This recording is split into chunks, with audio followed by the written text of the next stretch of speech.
It wasn't too long ago when I had just started my job at McDonald's as a trainee. I was in a dire situation. My student loans were becoming a burden on my life. The part-time job at the university library was just not enough to cover my expenses. As a trainee, I would be earning a bit more, so I thought it was a good idea. It had only been a week since I had started. This particular McDonald's had a corner spot on the street. It was like a hidden gem for a select few customers, with only a few people actually finding their way there. This made the job a lot easier.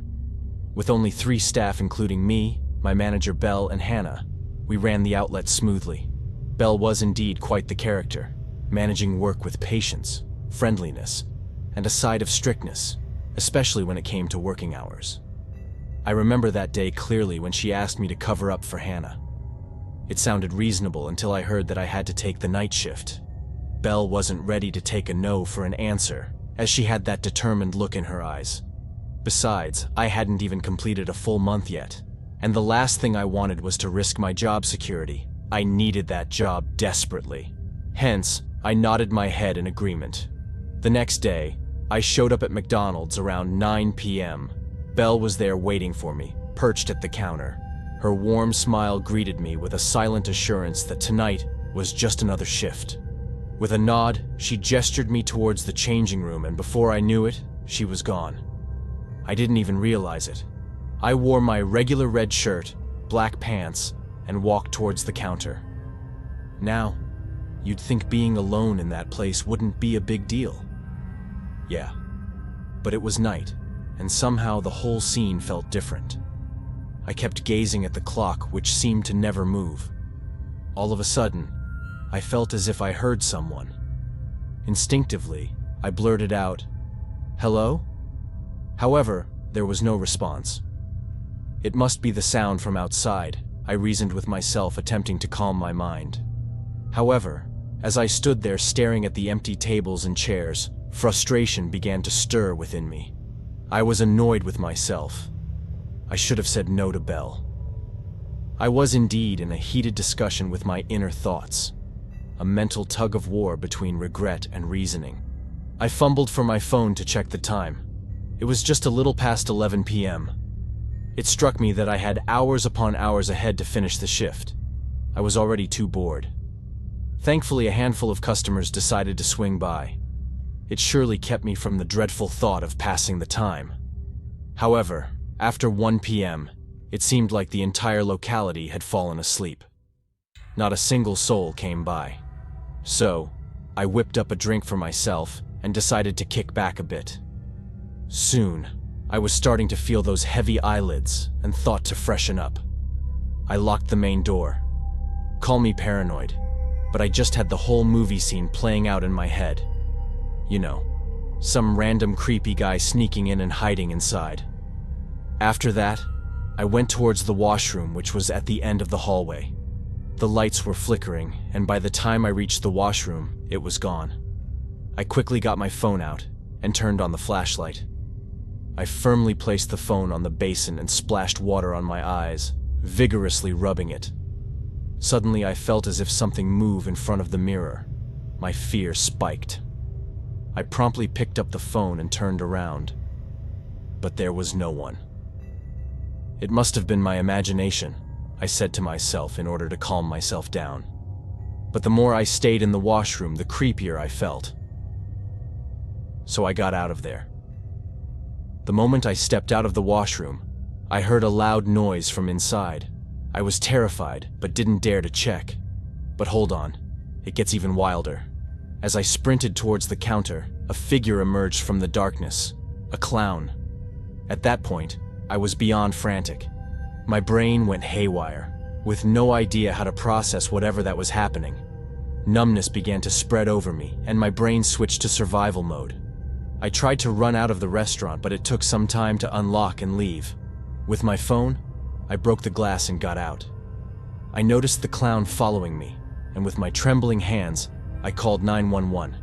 Thankfully, the cops immediately arrived and arrested the clown, who had a 5mm knife in its pocket. To my horror, it was Belle disguised as a clown inside the costume. Belle liked to call the clown her alter ego, naming it Mrs. Ronald. It was really hard to believe that someone that looked normal was in fact a lunatic. She was later admitted to a mental asylum. Had I not called the cops on time, my life would have taken a different turn. By the way, I don't work at McDonald's anymore and never intend to, especially not any night shifts. In the heart of Texas, I, a 19-year-old girl, was living a life that was as ordinary as it could get. 6 months ago, I was working at a local McDonald's, a job that was as mundane as it was predictable. But one particular night, the mundanity gave way to an experience that was anything but ordinary. It was a night like any other. My coworker was on leave, leaving me alone to manage the closing shift. As the clock struck 9:30, I had just finished taking the last order of the day and was preparing to close up for the night. However, at around 9:45, just as I was about to leave, a lady walked in. I was ready to inform her politely that we were closing soon, but something about her immediately caught my attention. As I greeted her with a customary "Greetings, ma'am," I noticed her glaring at me. It could have been the dim lighting or my overactive imagination, but there was something unsettling about her. Her eyes were surrounded by dark circles, her lips were a pale blue, and her face was devoid of any expression. Despite feeling unnerved, I maintained my professionalism and informed her that we were about to close. Instead of responding, she locked eyes with me and slowly raised her hand, pointing towards the top of the menu where the drinks were listed. I had seen my fair share of odd behavior during my time at McDonald's, but this was something else. Understanding that the lady wasn't planning on leaving, I decided to accommodate her. After all, it would only take a few minutes to prepare a drink. I asked her which drink she wanted, but she remained silent, continuing to point at the same spot on the menu. I assumed she wanted the strawberry drink listed at the top of the menu, so I asked her to take a seat while I prepared it. As I was making the drink, I could feel her intense gaze on me. It was an unblinking stare that sent chills down my spine. Despite feeling scared, I kept up a cheerful facade. Once the drink was ready, I walked over to her table to serve it. However, in a stroke of bad luck, the drink slipped from my hand and spilled all over my outfit. I was furious, but I swallowed my anger and informed her that I would prepare another drink. I rushed it back to the counter, only to realize that it was past closing time. In the hustle and bustle of preparing another drink, I didn't notice that the customer had left. All that remained was a $5 bill on the table, more than the cost of the drink. The situation was bizarre. One moment I was serving a drink to a peculiar customer, and the next, I was standing in a soaked outfit with a $5 bill on the table. But I had a job to do. I quickly cleaned up the table, put up the closed sign, and locked the door. I then emailed the day's sales report and took off my drenched apron. As I was about to leave, I noticed the same customer outside the window. I tried to smile at her, but she didn't reciprocate. Instead, she picked up a stone and raised it as if she was about to throw it at the window. I yelled at her to stop, but instead of reacting, she pointed towards the drink section again. Confused, I lifted up the drink that I had prepared for her, but she shook her head and pointed to the top of the menu. That's when I noticed the CCTV camera over the menu. I checked the footage, and what I saw made my blood run cold. The customer had been trying to warn me that there was someone behind me the whole time. He looked deranged and had been hiding behind the counter. Thankfully, the lady had already called the police, who arrived promptly. They found the man hiding near the door with a weapon. The thought of what could have happened if the lady hadn't called the police still haunts me. That night, I learned that even in the most ordinary places, extraordinary things can happen. And sometimes, the most ordinary people can turn out to be heroes. The night that forever changed the course of my life began innocuously enough. I was returning from a birthday celebration of my closest friend, who resided a considerable distance from my home, approximately 2.5 hours away. The following day, I had an important monthly meeting scheduled, the kind that one simply cannot afford to miss without facing severe repercussions. Having enjoyed the party and consumed a few drinks, all within the safe limits of course, I decided to leave the lively gathering around 11 or 12, although the exact time escapes my memory.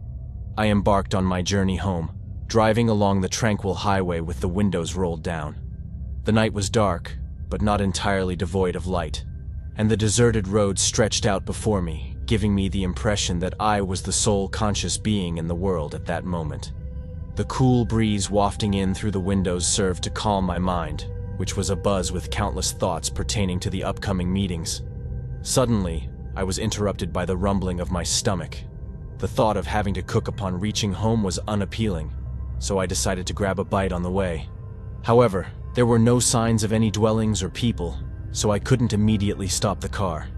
After driving for a while, I spotted a McDonald's drive-thru. Knowing that this was my best option, I joined the queue to place my order. There was no one else in line, and as I pulled up to the window, I noticed a young boy asleep at the counter. I didn't want to disturb him, but I also had places to be. So, I gave a couple of friendly honks. He woke up abruptly, apologizing profusely. I reassured him that it was all right and proceeded to place my order. He smiled, took my order, and asked me to wait for 20 minutes. Given that he appeared to be the only one running the restaurant that night, the wait was understandable. While waiting, I realized that I needed to use the restroom. I stepped out of the car and quickly scanned the area, spotting a public washroom nearby. As I was about to close the washroom door, I noticed a peculiar man sitting on a bench, dressed in a Ronald McDonald costume. He looked sad, his gaze fixed on the ground as if he was on the verge of tears. Suddenly he looked up and our eyes met. He had a strange smile on his face, and his intense stare sent a chill down my spine. Then, he rose from the bench, still wearing that eerie smile, and started running towards me. He was laughing, but tears were streaming down his face, washing away his thick makeup and revealing his natural skin. I quickly closed the washroom door and attended to my needs. My heart nearly stopped when I heard someone crying outside the door. The sound wasn't loud, but it was unnerving.